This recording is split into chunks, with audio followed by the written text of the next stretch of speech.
Senator Aquilino Coco Pimentel III denied allegations that he was included in the list of beneficiaries in the pork barrel scam. Not met, but met, yes. I met with her in May of 2012 at humingi nga ng project sa PIDAF at tinanggihan ko.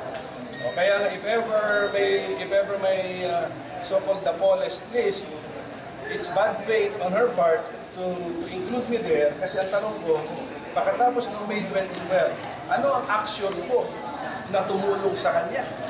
Wala. Possibly ito, pero Forbes pa. So, Sir, can you tell us more about that May 2012? Pimentel said he met Napoles over dinner last May 2012 after his friend told him Napoles would like to meet with him. Napoles supposedly asked Pimentel for pork barrel funds for a project, but Pimentel refused. Yung dinner with Janet Napoles, hindi ko siya kilala kasi hindi pa siya ganun kasikat noon. Dahil sa hindi ko siya kilala, hindi ko alam anong agenda, meron din naman ako sinamang witness. So, nung dumating niya sa PIDAF ang pinag-uusapan, ang humingi ng project, sanabi ko hindi.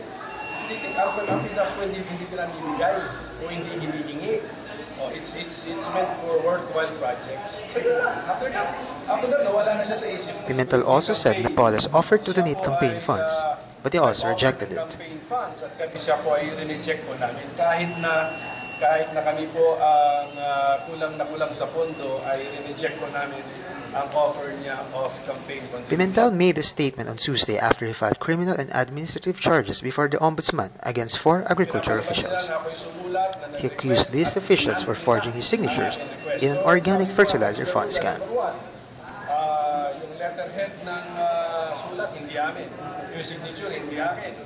Wala akong file sa office ko ng letter na yon. Number 4, hindi nila ako ni-notify to acknowledge the receipt of my letter. Or, number 5, kahit na nung nag-decide sila na i-grant daw yung request ko, yung good news, hindi man lamang nila sinabi sa opisina ko. So, all of these are indicators na something fishy happened. Kaya ito po ipaubayan na natin sa Ombudsman to charge who should be charged.